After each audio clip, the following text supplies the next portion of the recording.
আমাকে ঘুমের ওষুধ খাইয়ে আমার বোনের সাথে আমার হাজব্যান্ড ঘনিষ্ঠ হয়েছে। সেই রাতে আমার যমজ বাচ্চারা এত বেশি চিৎকার করে কান্না করতেছিল, আল্লাহ হয়তোবা আমাকে নিজের চোখে দেখাবে বলে সেই দিন আমার বাচ্চারা এরকম ভাবে কান্না করতেছিল। কান্নার শব্দ আমি ঘুমের ওষুধ খাওয়ার পরও আমি ঘুমে থেকে জেগে গেছি। আর সজাগ হওয়ার পরে অবাক হয়ে গেছি আমার হাজব্যান্ডের পাশে নেই। আমি সাথে সাথে রুম থেকে বের হয়ে দেখি আমার হাজব্যান্ড আমার বোনের সাথে খারাপ কাজ করতেছিল। সাথে সাথে মনে হয় যেন দুনিয়াতে নেই, আমার এরকম মনে হয়েছিল। আমি চিৎকার করে উঠেছি। আমি বলেছিলাম যে আর এক মুহূর্ত এখানে থাকবো না, আজকের পর থেকে আমি আর কখনো এখানে থাকবো না, তোমার জীবন থেকে সরে গেল। আমার পায়ে ধরে ক্ষমা চাইতেছিল, বারবার বলতেছিল আমার ভুল হয়ে গেছে। আমার বিয়েটা হয়েছিল পারিবারিক ভাবে, 6 বছর হয়েছে আমার বিয়ে হয়েছে, 3 সন্তানের মা আমি। আমার হাজব্যান্ড আমাকে পছন্দ করে বিয়ে করেছে।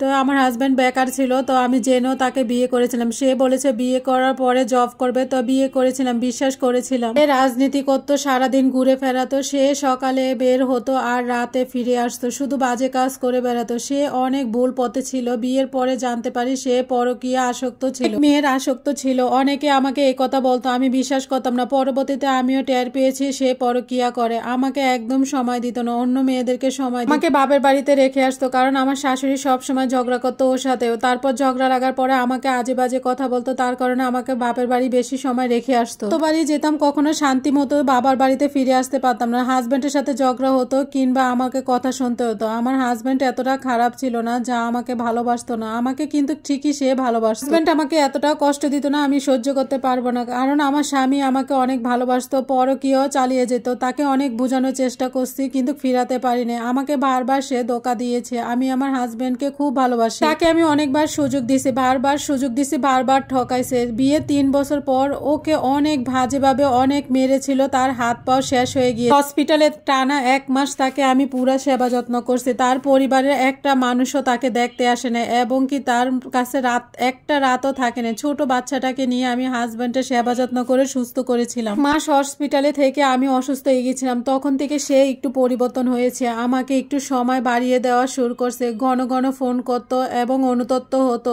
আমি ভেবেছিলাম সে হয়তো ঠিক হয়ে গেছে, আসলে খারাপ মানুষ কখনো কি ভালো হয়। হঠাৎ করে আমি বুঝতে পেরেছিলাম যে আমি প্রেগনেন্ট হয়ে গেছি, এবার আমার যমজ বাচ্চা হবে। আমার হাজব্যান্ড কিন্তু এরকম ছিল, কোথায় কি করতো, কোন মেয়ের সাথে কি করতো, এগুলা সব আমার কাছে বলতো। তো আমি মনে করছিলাম সব কিছু বুঝে সে ভুলে এখন মনে হয় ঠিক হয়ে গেছে, কিন্তু ও কখনো ভালো হয় না। ও আমার কাছে স্বীকার করতো, পিছন দিয়ে গিয়ে আবার পরকীয়া করতো, অন্য মেয়েদের সাথে সময় কাটাতো। সে একদিন হাসতে হাসতে আমাকে বলল, যাও, কথা দিলাম আজকের পর থেকে আমি আর বাইরে প্রেম করব না, এখন থেকে ঘরে প্রেম করব। আমি অবাক হয়ে গেছি, মানিটা কি?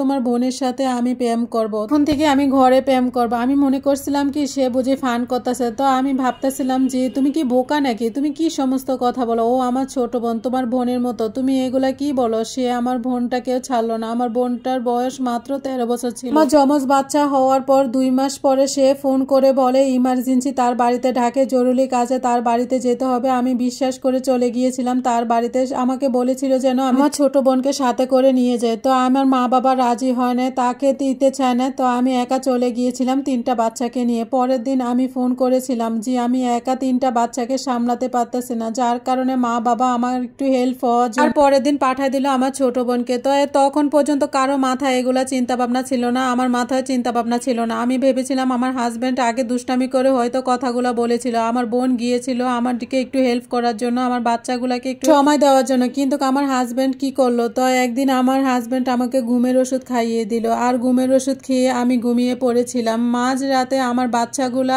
অনেক শব্দ করে কান্না করতেছিল। কেন কান্না করতেছিল বুঝতে পারি, আল্লাহ হয়তো বা নিজের চোখে কিছু দেখাবে বলে আমার বাচ্চারা এভাবে চিৎকার করে কান্না করতেছিল। আমার ঘুম ভেঙে গেছে, আমি কিন্তু ঘুমের ওষুধ খেয়ে শুয়েছি। আমাকে আমার হাজব্যান্ড ঘুমের ওষুধ খাইয়ে ঘুম পাড়িয়ে দিয়েছে। তো আমি অনেক ঘুমিয়েছিলাম, গভীর পুরা ঘুমিয়েছিলাম। বাচ্চাদের কান্নার আওয়াজে আমি উঠে গেছি। উঠে দেখি আমার হাজব্যান্ড আমার পাশে নেই। রুম থেকে বের হয়ে যা দেখেছি সেটা বলার মতো না। আমার ছোট বোনটাকে সে ছাড়ে নাই, তার সাথে শারীরিক সম্পর্ক আমার হাজব্যান্ড করেছে। আমি যা দেখেছি, দেখে চিৎকার করেছি, চেঁচামেচি করেছি, কান্না করেছি। আমার হাজব্যান্ড এসে আমার হাতে পায়ে ধরে ক্ষমা চাচ্ছে, আমাকে ক্ষমা করে দাও, আর কখনো আমি এই পাপ কাজ করব না, ভুল কাজ করব না, এই শেষ সুযোগ আমাকে দাও। কিন্তু আমি তাকে বলেছিলাম আজকে এখন এই মুহূর্ত থেকে আমি বুক ভরা কষ্ট থেকে তোমার জীবন থেকে চলে যাব, আর কোনোদিন ফিরে আসবো না। এরকম বলার সাথে সাথে আমার হাজব্যান্ড আমার বোনের হাত থেকে ঘর থেকে বের হয়ে চলে গিয়েছিল। আমার বোনটা 13 বয়সের হলে কি হবো, আমার বোনটা নিজের ইচ্ছাকৃত ভাবে তার সাথে সম্পর্কে জড়াইছে। আমার বোনটা কিন্তু অনেক বেশি পাকনা ছিল, আমার শ্বশুরবাড়ির মানুষ কিন্তু অনেক সবকিছু জানার পরও চুপ ছিল, কারণ মান সম্মানের বয়সে তারা কিছুই বলে। পরিবারকে জানাইছিলাম, বাবার সাথে সাথে মামলা করেছিল আমার হাজবেন্ডের সাথে, কারণ আমার বোনটা নাবালক। বোন যদি সাবালক হতো তাহলে একটা কথা ছিল, নাবালক থাকার কারণে তাকে ফিরিয়ে দেওয়ার জন্য বারবার বলা হয়েছিল। আমি আমার হাজবেন্ডকে বারবার ফোন করে বলেছি তোমার সংসারে ফিরে আসবো, তুমি আমার বোনটাকে ফিরিয়ে দাও। অনেকভাবে তার